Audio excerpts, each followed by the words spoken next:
Do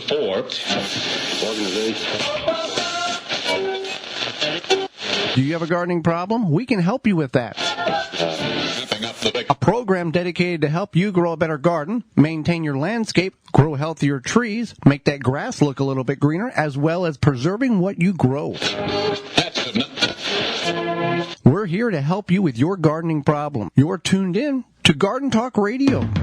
You are listening to the most informational-packed hour of garden-focused radio in the country and on the internet with your host, husband and wife team Joey and Holly Baird. This is the Wisconsin Vegetable Gardener Radio Show.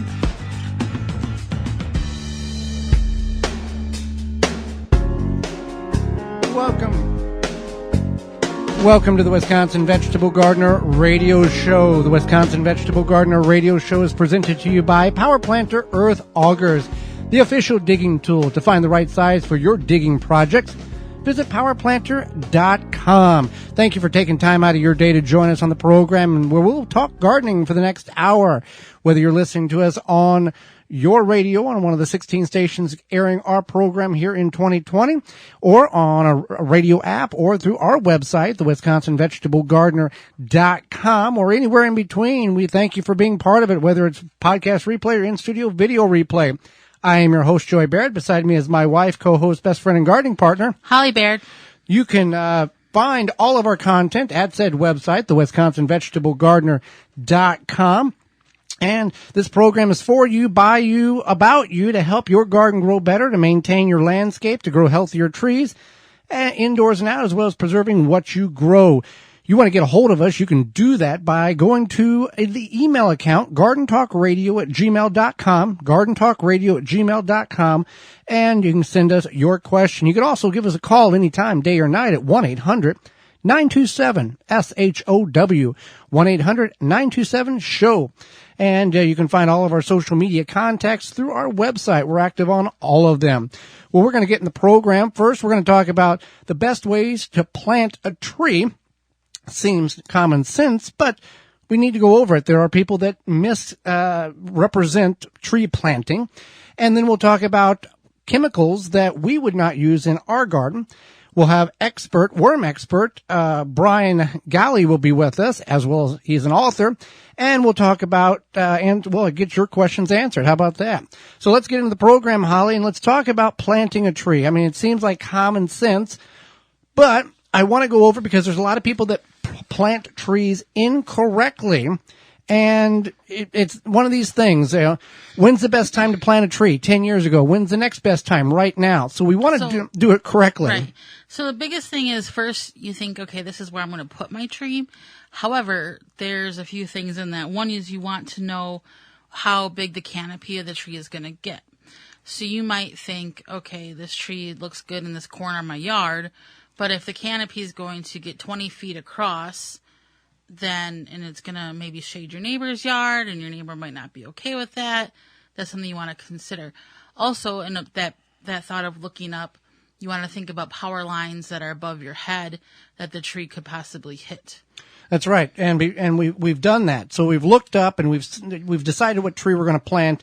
We've looked up, and then we're going to start digging. But before we do that, we don't know what's under the ground, so we need to get our underground utilities marked. It is free. You want to call, in most states, it's called a digger hotline service, right? And they will come out 2 to 3 days, 2 to 3 business days before you want to dig, and they'll mark the underground utilities, because it is illegal to dig and then you hit a power line or a gas line or something and you blow up and you destroy half the neighborhood. Not good. You have to get this stuff marked, and then you would be amazed of how much stuff is actually under your yard and where and what you can and can't dig. And sometimes it doesn't even make sense of how it's laid out. So you got that. Okay. Yeah, so Jim, there's a bare spot over there. Just run another wire that way so we can clean everything. Checkerboard it. Yeah. So we got that figured out. So now you want to dig your hole. Okay. So you dug your hole, and how much bigger do you want to dig your hole? You want to dig your hole 2 to 3 times wider than the root ball of the tree in which you have. So it depends if you have a 1-gallon pot or a 30-gallon pot or a big root ball that's wrapped up in burlap. So 2 to 3 times bigger than what that device is. And that simply allows for looser material to be placed back around the roots to give the root system of this tree some assistance early on in the growth cycle of it. Because it's very difficult for this tree. It's already gone through, or it's going through a shock because you're moving it. If it's in a burlap sack, they've cut a lot of roots off. Mm-hmm. If it's in a container, you're transplanting it and putting it in a new home. So it needs some loose soil in order to start maneuvering out and finding its new area. Right. So you definitely want to allow for the roots to explore and grow out. So with that being said, you do not want to use 100% compost to backfill. What you want to do is you want to use the native soil to backfill. Yeah, if you do feel that it's necessary, or you think, I got crummy tops or crummy soil, you can go about 25 to 50% maximum compost. Mm-hmm. The reason why we don't want to fill that hole completely with compost is that tree, you want them roots to go explore, to send out roots, to establish itself, to look for nutrients. If you backfill that hole with 100% compost, that tree has realized that all the nutrients is right there and it does not need to explore. So it may be fine for a year, 2 years, or 3 years, but sooner or later that root ball has not explored. You get a big wind, a heavy snowfall, that thing tips over, and then you've got a big hole and the tree has fell over because it hasn't got any roots. It hasn't established its roots. It hasn't established itself, right. Oh, there's a lot more that goes into yard work than just cutting your grass or planting a few daisies. You have to have a little passion, know a little science, and you need to be willing to keep working when the going gets tough. Make yard work a little easier for yourself. Holly and I are excited to host a Spartan Mosquito giveaway for 3 listeners each week to win some product by Spartan Mosquito. We will announce the winners at the end of each week on Facebook. Enter to win by emailing gardentalkradio@gmail.com. In the subject line, put winner. You must be 18 years or older, living in the contiguous United States where products are state approved. Radio show and podcast listeners are eligible. For all details, go to the WisconsinVegetableGardener.com and click on the Spartan Mosquito tab at the top of the page. This week's contest ends Friday, May 29th at 3 p.m. Central Standard Time. You can claim your prize as soon as it is announced on Facebook. If you do not claim your prize within 5 days, we will announce a new winner. Thank you, Spartan Mosquito, for participating with the Wisconsin Vegetable Gardener for this giveaway to our listeners. So you want to straighten the tree in the hole, make sure that it is it's standing nice and tall and straight, vertical. Yep. And then you want to backfill, and then at that point, before you do that, you want to find the face of the tree. Yeah. You want essentially the prettiest part of the tree facing the part of the area in which you're going to see, or neighbors or the traffic will see. You put the ugly part to the back, so a Christmas tree. Like a Christmas tree, yeah, in your living room, exactly. Okay, so yeah, you want to do that. Then you want to fill the hole gently but firmly. And if you got burlap on your thing, you want to get all that burlap off. You want to get all that wire mesh off. Remove it out of the container. Try to tease the roots out if they are root bound. You could even take your shovel kind of and tease the roots. Yeah. A garden. You're going to break some roots. It's okay. Yeah, it's okay. And then once you have the tree planted, you can mulch around the tree. But when you mulch around the tree, you don't want to take the mulch and hug it up the trunk of the tree. Volcanic mulching. It's called volcanic mulching. So if it looks like there's a volcano around your tree and the tree's growing in a volcano, that's not good. You want to kind of leave a divot all the way around. Yeah, you want to cover the soil to prevent weeds from coming up and hold moisture. You don't want that bark to be up. You don't want that mulch to be up on the bark because it's going to retain moisture. You're going to encourage insects and rodents, and you're going to have roots start growing in that area, and it's actually going to weaken the tree and cause the main roots to be choked off by, I think they're called feeder roots. There's a term there I'm blanking on, but the smaller fibrous roots wrap around and choke out the big, actually, roots that give the plant the nutrients that it needs. Right. So you want to make sure that you are mulching properly, and you can find lots of videos about mulching properly if you're not sure. And then after you mulch, you can stake the tree.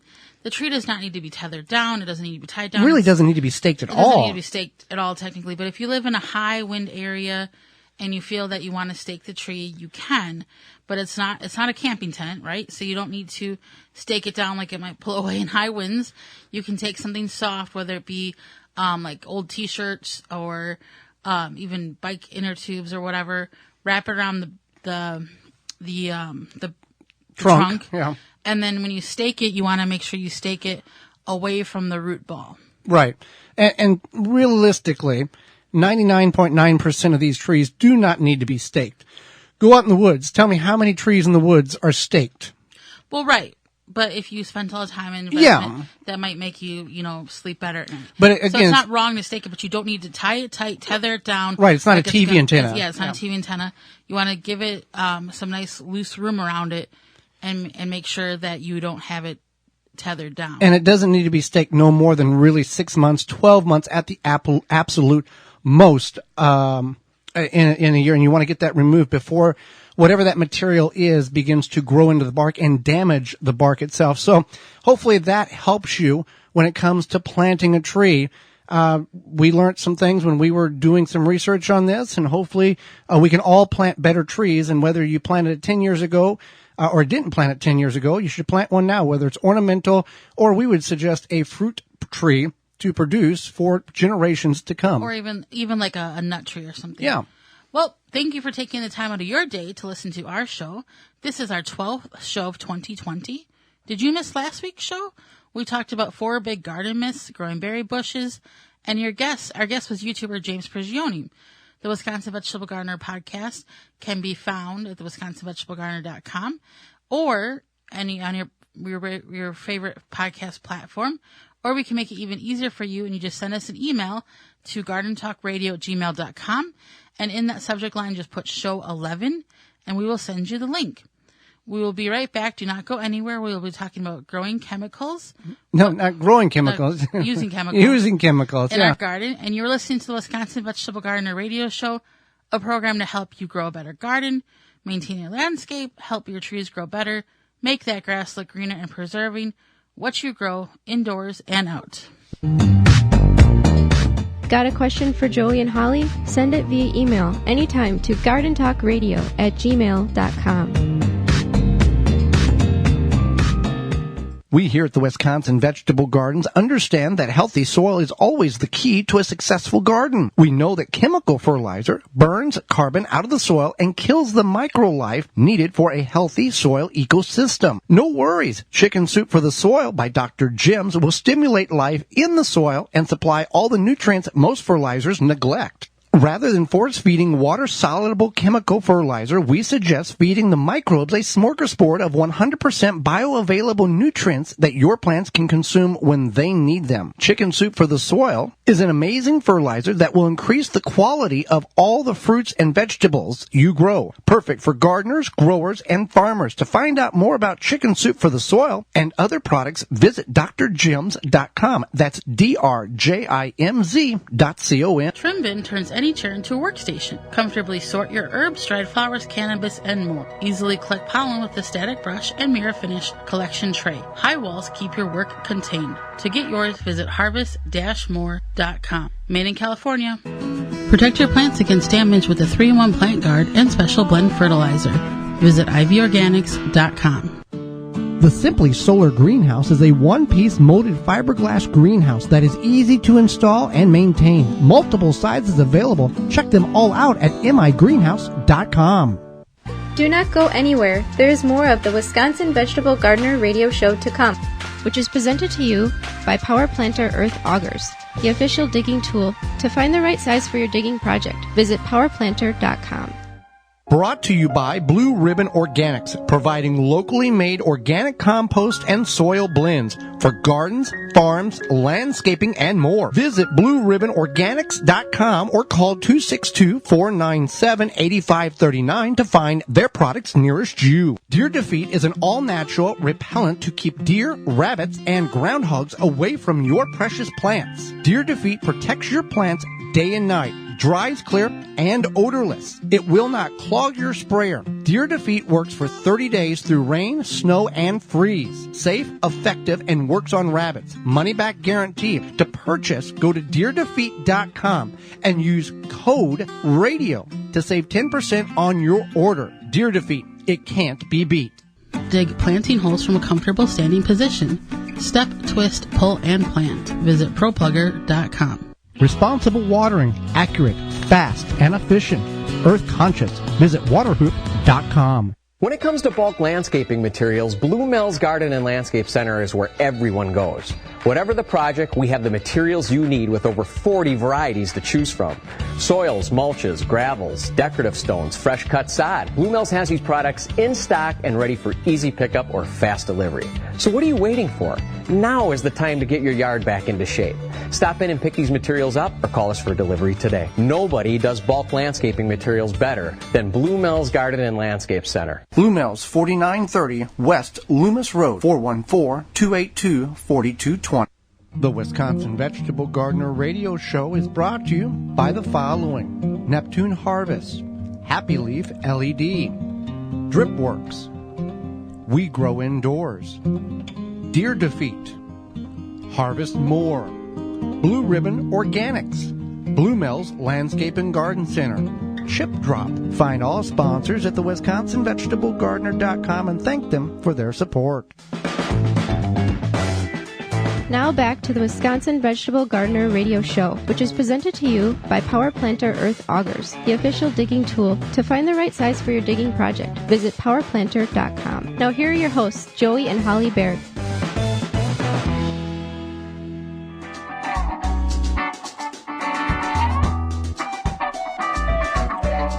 Welcome back. How you doing? Glad to see you. You hung around. We're going to talk about chemicals that we would not use in our garden. Disclaimer, we are not telling you not to buy these chemicals. We're telling you that we wouldn't use these chemicals in our garden for legal purposes. We're going to say that to cover us. Disclaimer, because it's like, you know, a little asterisk. Yeah, disclaimer. Just to keep us safe over here, so we can keep doing this show. So this is ones we would not use, and the reasons why we would not use them. There are going to be some actual names here, and there are going to be some chemical names that's associated with major products that can be bought over on the shelf here. So this is a common one, and actually, I don't know any city people who use it. No offense to non-city people, but what you talking about? It's called Sevin, Sevin. Mm-hmm.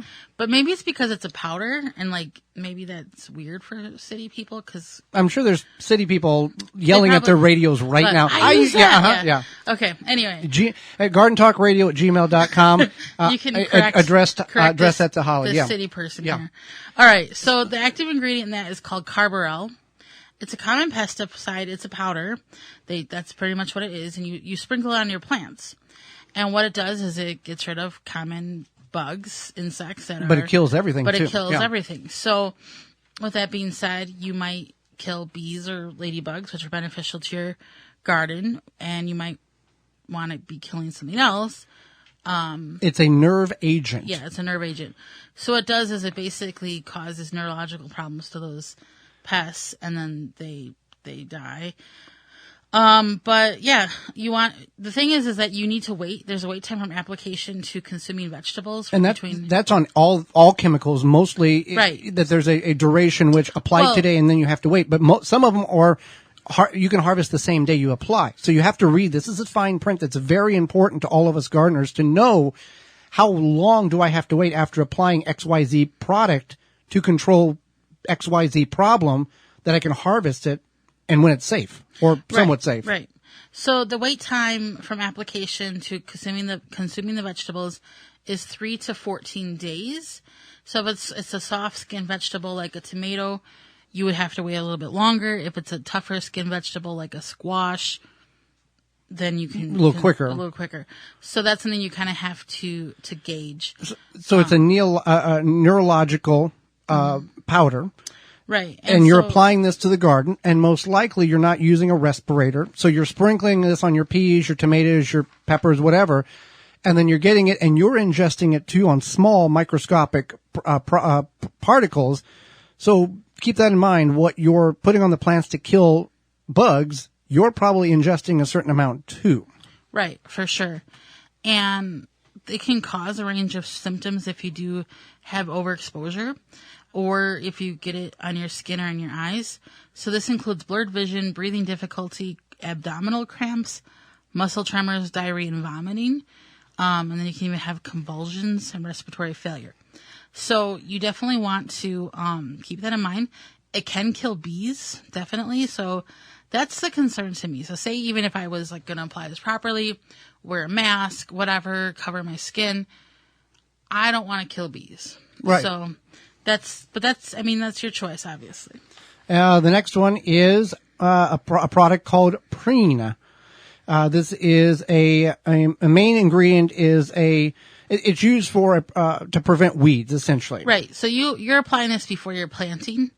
So you use this like early in the year. Maybe you're gonna plant, and then you're like, before I plant, I'm gonna apply this Preen, whatever. It's typically a spray. There's different kinds. It's an herbicide, so it's used for controlling the weeds. It's a spray, but also you can shake. It's a pelletized material as well. So it's either or. But they have a number of different products. There's different varieties. You just want to apply to the affected area, whatever. It can cause tumors and cancer if applied to yourself too much. Like basically, if continual use occurs, you could increase your risk of cancer. Well, here's the thing. These are non-organic products that we're talking about. Organic products, if used incorrectly, can cause problems, not even to ourselves and to the environment. So it's not just we're knocking the chemical ones. Organic products have the same type of problems if used incorrectly. Right. So you definitely want to keep children. So for all these, basically, you want to keep children and pets away from the area that you sprayed. And yourself. Preen is very popular for a lot of gardeners because it is applied before growing, but it is good to keep in mind the effects that it could have on you. We spend so much time indoors these days that when we do get the opportunity to go out, we cannot afford to have anything ruin it. The weather has started to warm up, and with warm weather comes mosquitoes. Mosquitoes have ruined your barbecue, a trip to the playground, and countless other outdoor activities. And they don't have to. Holly and I are excited to host a Spartan Mosquito giveaway for 3 listeners each week to win some product by Spartan Mosquito. We will announce the winners at the end of each week on Facebook. Enter to win by emailing gardentalkradio@gmail.com. In the subject line, put winner. You must be 18 years or older, living in the contiguous United States where products are state approved. Radio show and podcast listeners are eligible. For all details, go to the WisconsinVegetableGardener.com and click on the Spartan Mosquito tab at the top of the page. This week's contest ends Friday, May 29th at 3 p.m. Central Standard Time. You can claim your prize as soon as it is announced on Facebook. If you do not claim your prize within 5 days, we will announce a new winner. Thank you, Spartan Mosquito, for participating with the Wisconsin Vegetable Gardener for this giveaway to our listeners. Now, the next one we're all familiar with, it's called glyphosate. Well, that's the active ingredient, and it's used primarily for weed killing of any size and shape. It's a non-selective weed killer, which basically means that you spray it, it's dead. Exactly. Whatever you spray it on, it's going to kill it. And the thing with the glyphosate, it actually absorbs into the leaf structure, goes through the stem, and goes into the roots and the nodes of the root and kills the root as well. It sucks it all the way down, and that's the way the molecules and the chemical is designed to be ingested by the plant and take it all the way down to the roots and kill the whole thing.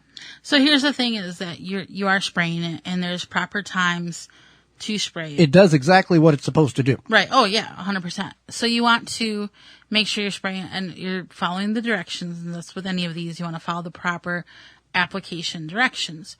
And so if the humidity is above, I think it's 75%, and if the temperature outside is above 75, read the label. It can become airborne, and then it can drift. So when it drifts, it means that it can go to your neighbor's yard. It can go somewhere else. And those of you who are listening in the big farm areas, you know what we're talking about. Not too many more days here. You're planting. Big fields are getting planted. They come in, they spray.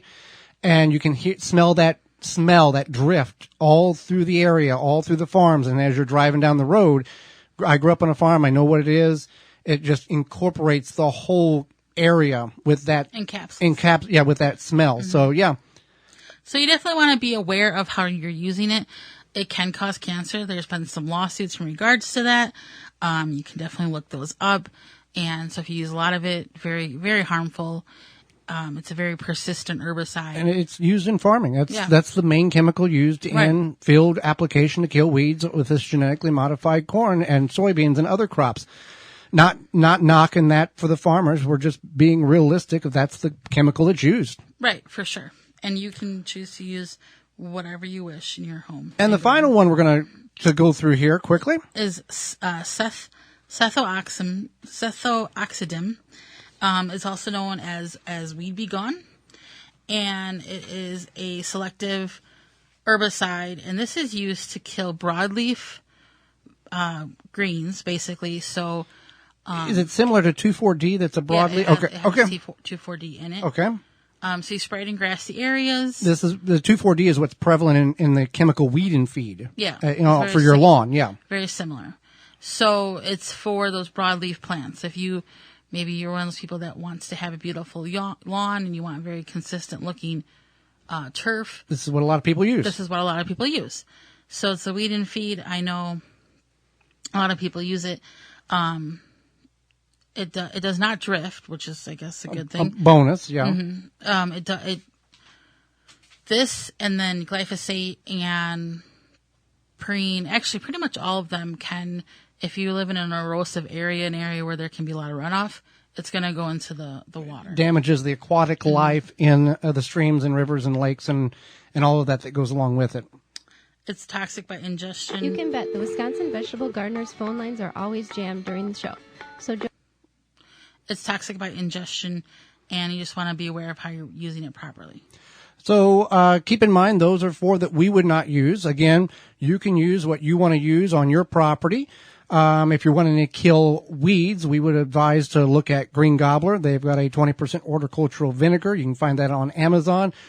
We've got ours, and it works very, very effective, very quickly in that when it comes to killing weeds in a more organic manner. It's certified organic. So things to be aware of. Just things to be aware of when it comes to what you're using on your property, on your garden, on plants and vegetables that you're eating. So keep that in mind.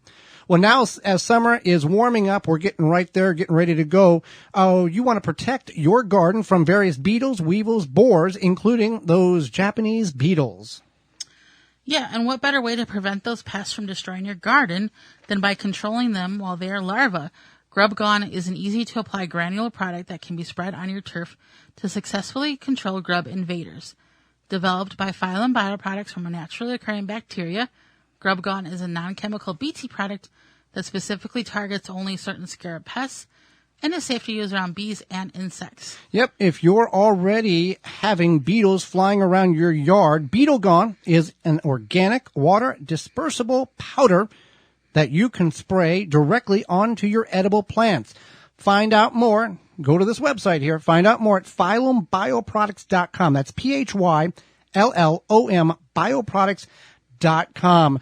Do not go anywhere. When we come back, we're going to have Bruce Galle. He is the worm guy. We're going to be talking about worm farming, soil fertilization through the worms, and everything that you think you knew about worms, we're going to get educated on.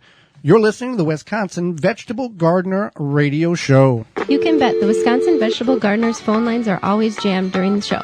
So Joey and Holly keep their phone lines open 24/7 to help you. Call anytime 24/7. Just dial 1-800-927-7469. Or just remember 1-800-927-SHOW. SHOW. Leave a message and they will call you back.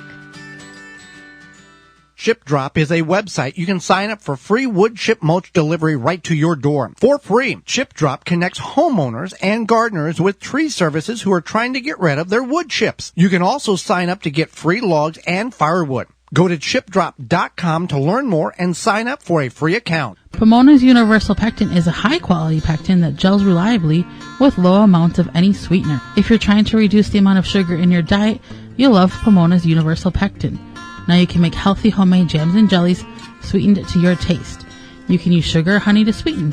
Pomona's Universal Pectin keeps indefinitely when stored in an airtight container. Easy to use, versatile, and comes with directions and recipes in every box. Find out more and where to buy at PomonaPectin.com. Also available at natural food stores and online. Do not go anywhere. There is more of the Wisconsin Vegetable Gardener radio show to come, which is presented to you by Power Planter Earth Augers, the official digging tool. To find the right size for your digging project, visit PowerPlanter.com. Tree Ripe Citrus Company has top quality produce that comes right to your neighborhood with the freshest peaches and blueberries you'll find. To find locations, go to tree-ripe.com. Do not settle for the rest when you can have the best peaches and blueberries with Tree Ripe Citrus Company. Go to tree-ripe.com. For all your indoor growing needs, equipment, and supplies, it's WeGrowIndoors.com. Grow, grow, grow, grow. Give your plants what they need. Neptune's Harvest. Grow, oh, oh, grow, grow, grow. Hello, gardeners. It's Ann from Neptune's Harvest Organic Fertilizers in Gloucester, Mass. Neptune's Harvest shows amazing results on everything you grow. Grow, grow, grow, grow. With Neptune's Harvest, the results will show. Show, show, show. This ain't no jive. With Neptune's Harvest, your plants will thrive. We're not kidding. Your garden will be award-winning. Neptune's Harvest is available at your local garden center or grow store. To learn more, go to neptunesharvest.com. Grow, grow, grow. Neptune's Harvest. Stay tuned and you can win a gallon of Neptune's Harvest Liquid Fertilizer, a $50 value, following the commercial break. The Wisconsin Vegetable Gardener Radio Show is brought to you by the following: Phylum Bioproducts, Spartan Mosquito, Dr. Jim's, Nasala Kabucha, MI Greenhouse LLC, Green Gobbler, Water Hoop, Seed Savers Exchange. Find all sponsors at the WisconsinVegetableGardener.com and thank them for their support. Blue Mel's Landscape and Garden Center is the place for all things gardening: vegetables, natives, herbs, containers, bulk material, whatever you're needing. Blue Mel's Landscape and Garden Center has it for you. They're open 7 days a week, Monday through Saturday, 9 to 5, and Sunday, 9 to 3. We were there last Saturday, and we were watching the vegetables. That's a hot commodity right now. They were disappearing very, very quickly. They've got a knowledgeable staff, and everything that you need, they have. If you've not been to Blue Mel's, check them out. You can go to bluemels.com. You can find them at 4930 West Loomis Road, just off of Layton in Greenfield. You can give them a call at 414-282-4220. Blue Mel's Landscape and Garden Center. Now back to the Wisconsin Vegetable Gardener Radio Show, which is presented to you by Power Planter Earth Augers, the official digging tool. To find the right size for your digging project, visit PowerPlanter.com. Now here are your hosts, Joey and Holly Baird.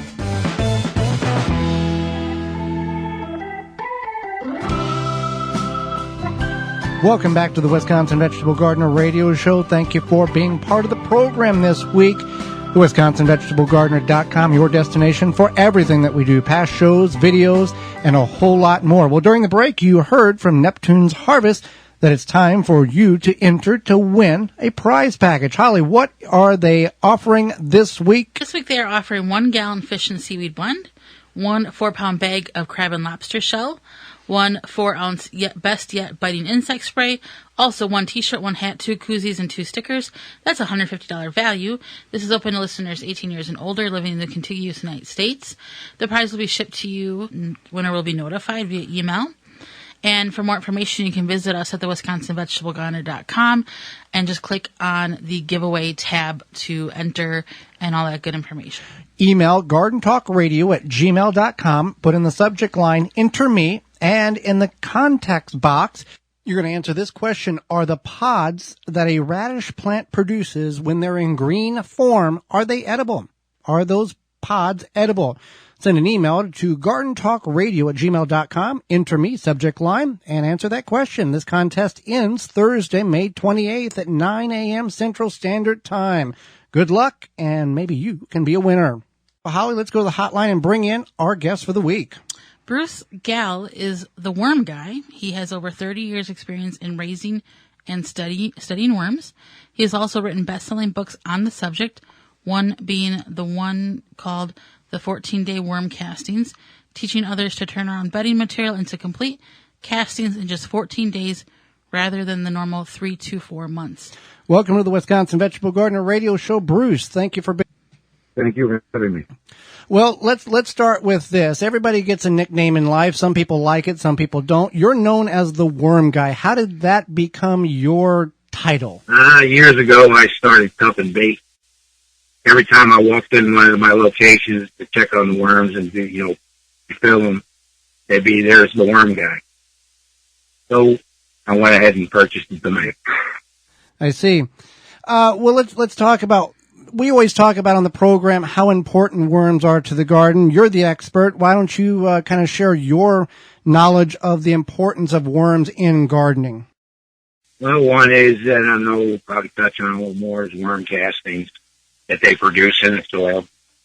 Secondly is, especially your earthworms, they burrow down deeper, which aerates the soil, allows for moisture to get in. And again, while they're burrowing, they're eating and dropping worm castings all around your root system.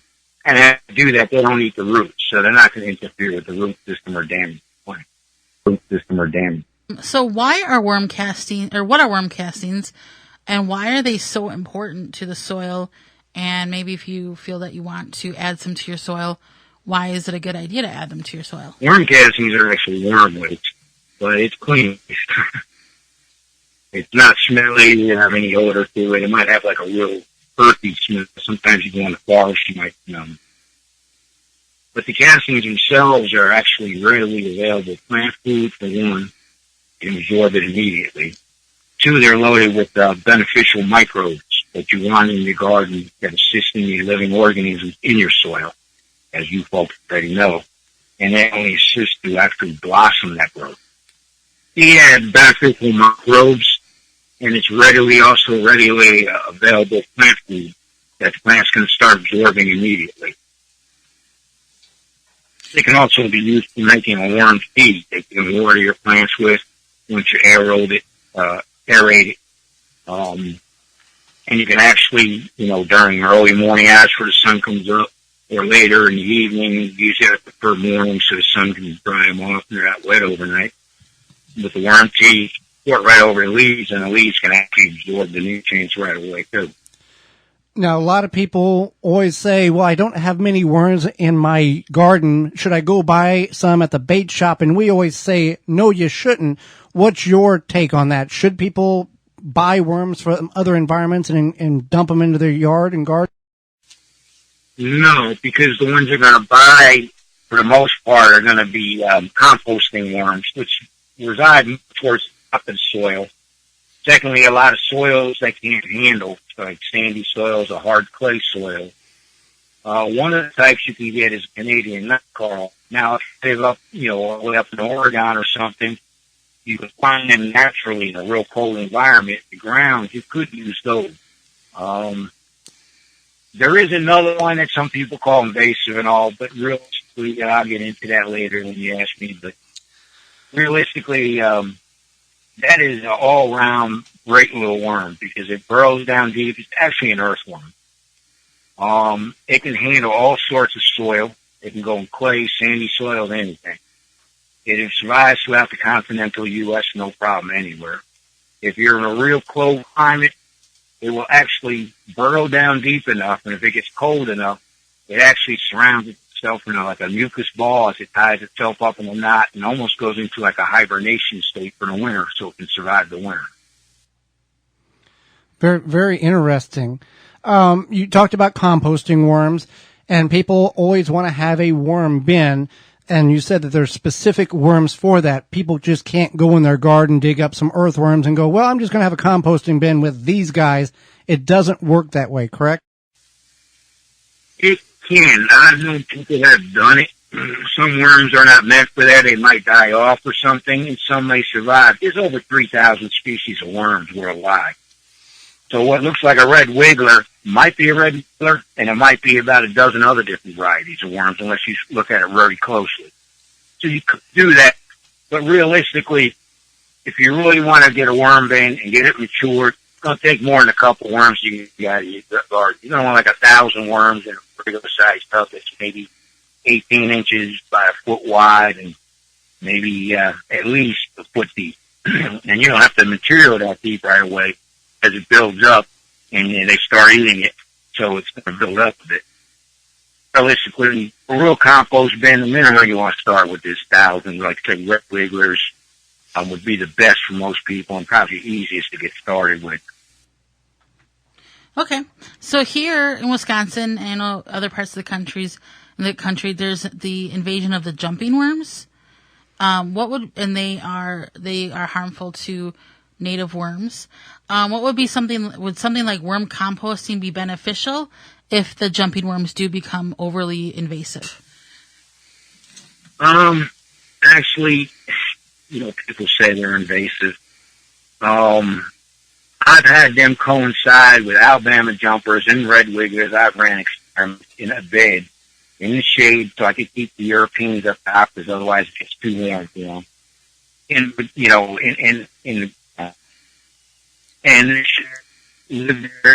was an person when there is a man in Hawaii and a couple his wife that raised Alabama jumpers. They're called jumpers, Alabama jumpers, turkey worms, Georgia jumpers, depending on where you are in the country, alongside red wigglers in a compost bin. Now, Alabama jumpers are hard to get started in a compost bin, but once you get to hatching new ones, it's a little easier. But he has them coinciding in his compost bins as red wigglers and Alabama jumpers side by side. This invasive thing is a fallacy. They're not invasive. They don't harm other worms. They don't hoard all the food from all the worms. It's just a fallacy that people make up so the government, be honest with you, subsidizes these, tests and everything else through these government agencies. That's all it is. I mean, to be honest with you, no worm hurts each other. There's only one worm that you have to be aware of, and it's called the hammerhead worm. And it looks like a hammerhead shark head on it. That one will kill other worms. That's the only worm that you do not want in your garden.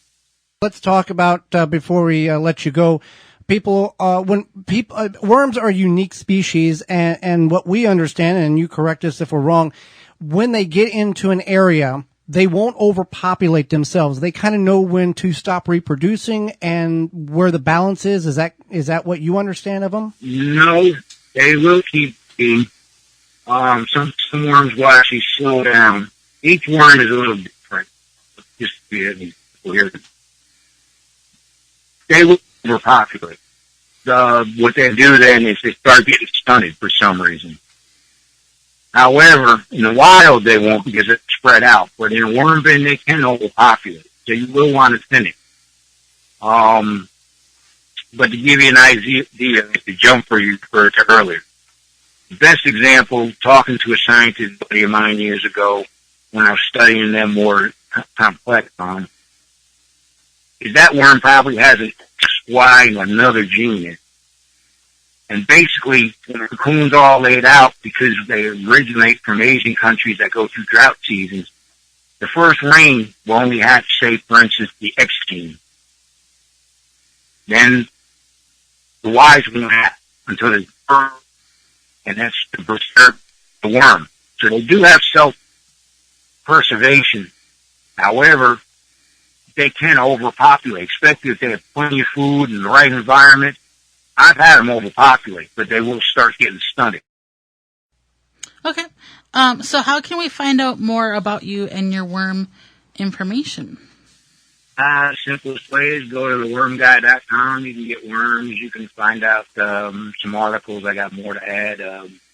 You can buy the books there or the books, either way. You can buy the paperback. Thewormguy.com. Yeah. Well, Bruce, we greatly appreciate coming on the program and enlightening not only Holly and myself, but all of our listeners across the country on one of the best things that we can have in our garden, which is worms. Oh, there's about. Do not go Thank you. Do not go anywhere. When we come back, it's going to be about your garden questions and our garden answers. You're listening to the Wisconsin Vegetable Gardener Radio Show. You can bet the Wisconsin Vegetable Gardeners phone lines are always jammed during the show. So Joey and Holly keep their phone lines open 24/7 to help you. Call anytime 24/7. Just dial 1-800-927-7469. Or just remember 1-800-927-SHOW. SHOW. Leave a message and they will call you back.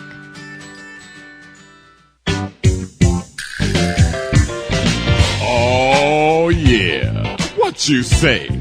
You say Nasala Kombucha. It'll put some glide in your stride and some pep in your step. Nasala Kombucha.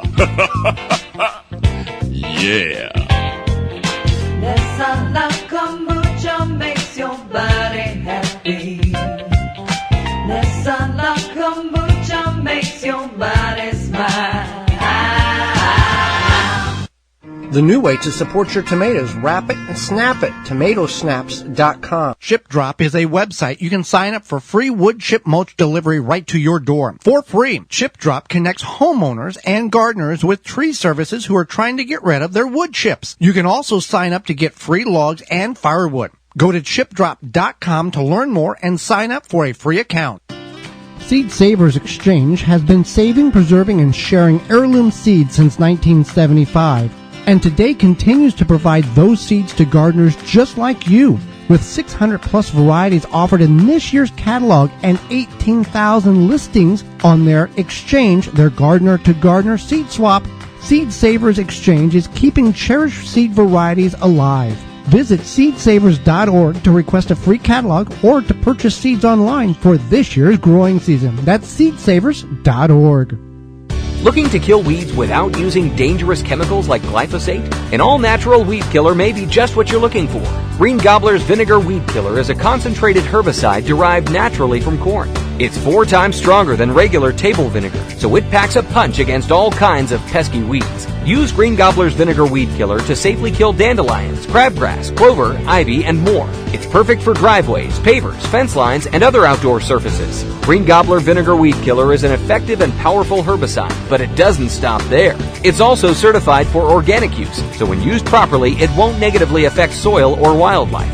Since Green Gobbler's Vinegar Weed Killer is pure vinegar with no other additives, pet owners can let their pets out to play right after application. Search for Green Gobbler Vinegar Weed Killer on Amazon.com today. We offer a hassle-free money-back guarantee, so you have nothing to lose. Conserve water, save time, reduce runoff, eco-friendly. Visit waterhoop.com. Make watering easy. DripWorks provides quality drip irrigation supplies and equipment to gardeners just like you for all your growing needs across the U.S. and Canada. Purchase online at dripworks.com. Blue Mel's Garden and Landscape Center offers an awesome selection of high-quality garden and landscape products. We have just the plants you're looking for: annuals, perennials, veggies, herbs, and more. Plus, you can always count on us to answer all of your questions and offer expert advice. Blue Mel's also carries the largest selection of bulk landscape materials in the area. Enjoy a beverage from our coffee shop while your kids run around in our huge playground. Join our growing list of highly satisfied customers. Visit the garden center that offers everything you're looking for. Visit Blue Mel's today. Blue Mel's, 4930 West Loomis Road, 414-282-4220. The Wisconsin Vegetable Gardener Radio Show is brought to you by the following: Power Planter Earth Augers, Ivy Organics, Root Maker, Pomona Universal Pectin, Chapin Manufacturing Incorporated, Pro Plugger, Tomato Snaps, World's Coolest Floating Rain Gauge. Find all sponsors at the WisconsinVegetableGardener.com and thank them for their support.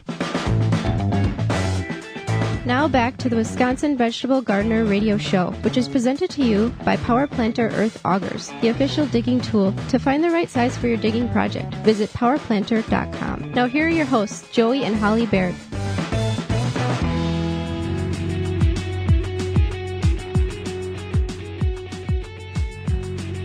Welcome back to the Wisconsin Vegetable Gardener Radio Show. It's time for your garden questions and our garden answers. Holly, what do we have here? we had a question come in, and we have a large property, but I wanted to simplify some gardening, and I wanted to plant lettuce in pots like you said. I have a large pot that is maybe 20 inches high or more and almost 2 feet in diameter. My question is, do I have to fill the whole pot with potting soil, or can I just put some dirt in the bottom of the pot and save the potting soil? Also have a compost tumbler for years, but hardly have ever used the compost. Can I use, does it have to be totally composted before using it? Can I use that? The composted stuff in the bottom of the pot. Okay, so the big container, with these big containers, you do not have to fill it 100% full with potting soil. With a container of this magnitude, 20 inches deep, you could fill 10, 12, 13, 14 inches with that old compost. Or even to stretch it further, that bottom 8, 10 inches, you could take plastic milk jugs or plastic coffee cans with the lid on and put them in there for space, to take up space, because we're not growing a deep-rooted plant. You could also take thick, heavy pots, invert them to have the bottom facing up, and fill the bottom of the container that way to take up airspace, to maximize the space you have available at the bottom with those items, in order to, save on soil. Now, this does not apply to like a 10-gallon pot or a 5-gallon grow bag or a bucket. We're talking, this is a deep planter, so it definitely can be done in this application. And that old compost, go ahead and throw in the bottom. Now, what I would caution you with, depending on if that compost was heat composted or cold composted, wherever you come up with, if you fill that container up 10 inches high with the old compost, take a couple of layers of newspaper or a sheet of cardboard and just put that on top of that old compost, just in the off chance that some seeds are still viable that may germinate and shoot all the way through the remaining potting soil, and then pop up into your container. So that can be done. Yep, go ahead and do it that way, and you will save a lot of soil and money. Winter has been long, but it's finally spring. It's time to order some plants, seeds, new planter pots, and maybe a wind chime or two. Now is the perfect time to bring your garden back to life. When you get ready to work in your garden, you always forget to buy something. This year, don't let the mosquitoes remind you. Holly and I are excited to host a Spartan Mosquito giveaway for 3 listeners each week to win some product by Spartan Mosquito. We will announce the winners at the end of each week on Facebook. Enter to win by emailing gardentalkradio@gmail.com. In the subject line, put winner. You must be 18 years or older, living in the contiguous United States where products are state approved. Radio show and podcast listeners are eligible. For all details, go to the WisconsinVegetableGardener.com and click on the Spartan Mosquito tab at the top of the page. This week's contest will end Friday, May 29th at 3 p.m. Central Standard Time. You can claim your prize as soon as it is announced on Facebook. If you do not claim your prize within 5 days, we will announce a new winner. Thank you, Spartan Mosquito, for participating with the Wisconsin Vegetable Gardener for this giveaway to our listeners. All right, here, Holly, here's a question for you. And this came in regards to the way our garden is laid out, and you can find that on our website and our social media platforms. Why did you put your garden beds, the new raised beds that we made, parallel to the fence and with the front yard, and not parallel to the way the sun goes over the garden? Sure. So when we had our in-ground garden, that's how our in-ground garden was laid out, where those rows were north to south rows, and the yard runs east to west. So that's why we left it like them. Also, we would not have been able to get as many in that area with that layout because of the way that the yard is laid out. It kind of tapers off towards the front. So that's why we've also noticed that as long as you have a lot of good daytime sun, it doesn't matter if you run your beds east to west or north to south. It just matters that you think about where your sun is. There's going to be slight shade from bed to bed, but nothing that you would feel. It's not like it's going to be a shade tree that's going to cover, 80% of the day and 90% of the day. Or like a house or a shed or something. Yeah. So, cool question for you. I'm in the beginning stage of building a raised garden. The space that I'm using has wood chips mulch on it for 3 years. I moved all the old wood chips so I can put the weed block up and level the ground. Can I use the old wood chips to help fill and level the ground and then put the weed block? Yes, with our raised beds, we did something similar. You do not have to use weed block necessarily. Cardboard will work fine, but if you already have the weed block, go ahead and use it. And with our beds, we're 10 inches high. You definitely want to have some kind of barrier between the soil and the bed. The wood chips, you could use that as a filler at the bottom. Depending on how broke down the wood chips are, in the breakdown process of wood chips, there is going to be a certain amount of nitrogen that is removed from the soil in order to create the compostable form in the wood chips. So with depending on how deep your bed is, you could do that as a little filler. Most of the time, if those wood chips are on the ground for 3 years, a lot of it's going to be almost in a completely broke down black soil.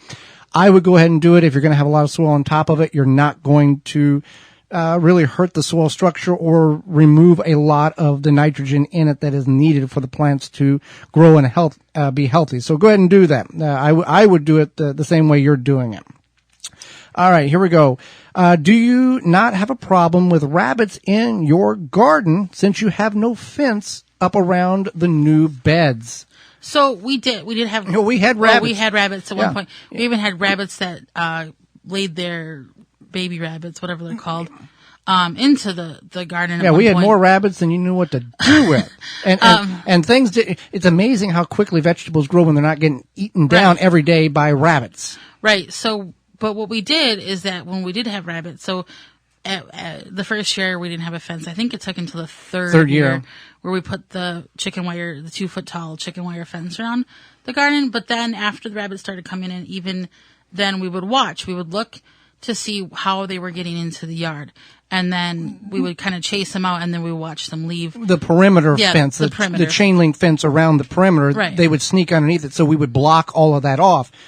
Most, we're in an urban setting, so that the instinct would be eradicate them, but then we wanted to see where they were coming in at so they could be prevented from coming in. So that's what we did. We didn't kill them.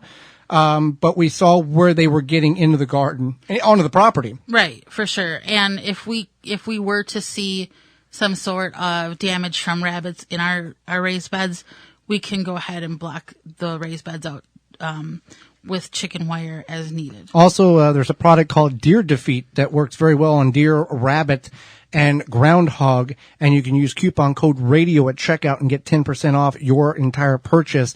And it's an all-natural product that absolutely works. You can go to their website, deerdefeat.com, and you'll be amazed at the testimonies and what it can do to help your plants grow better. Okay, so here's another question: we filled Linda wants to know. I would like to know what you put in your newly made raised beds. Is it an order of items? And not just dirt. What did you put in there? We got, for those people in the Milwaukee market, we got raised bed mix from Blue Mills Landscape and Garden Center, our independent garden center, and in the Milwaukee market, that's the official garden center of the radio show. We had them deliver it out to the property.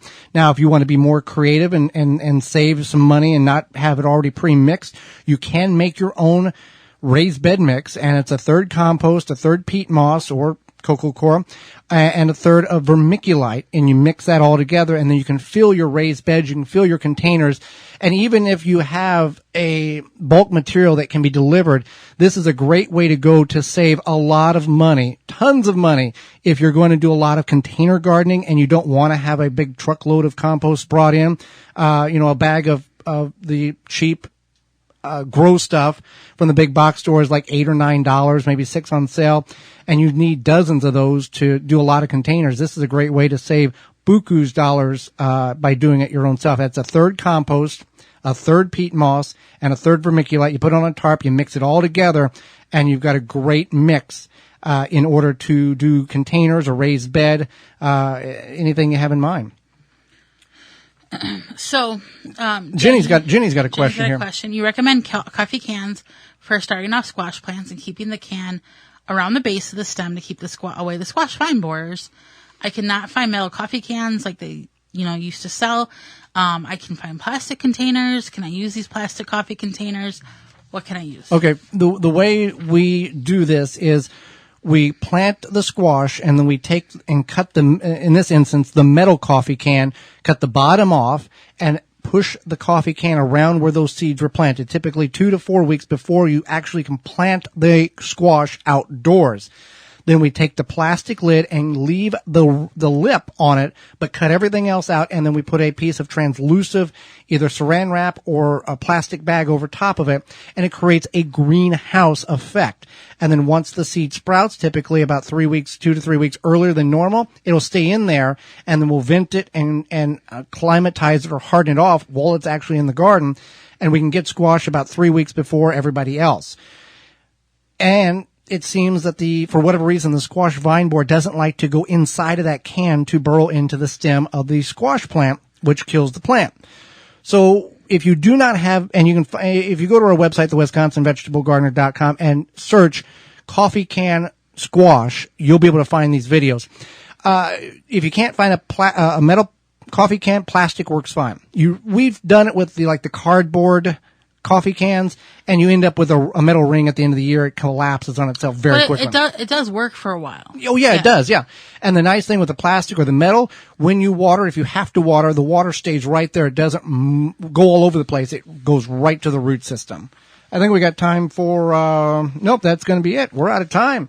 When we appreciate yours, miss any portion of this program or want to revisit it, you can certainly do that by going to the Wisconsin Vegetable Gardener with the WisconsinVegetableGardener.com and clicking on the Season 4 tab at the top of the page. At the top of the page, you can find all past shows on right there. You can go to find on your favorite podcast providing platform and search the Wisconsin Vegetable Gardener. You can also send us an email at gardentalkradio@gmail.com, and we will send you the link to this show and any past shows you may have missed in Season 4. And by the way, we've had 3 other seasons of multiple contents on our website as well. Join us next week. We're going to be talking about a very important topic, which is mulching. We're going to go over several mulches that you want to include into your garden, as well as 6 proven slug control methods, as well as new author, and podcaster Jill Mashiki will be with us. Plus, we'll answer your garden questions. Until next week, for Holly Baird, I'm Joy Baird, and we will see you in the garden.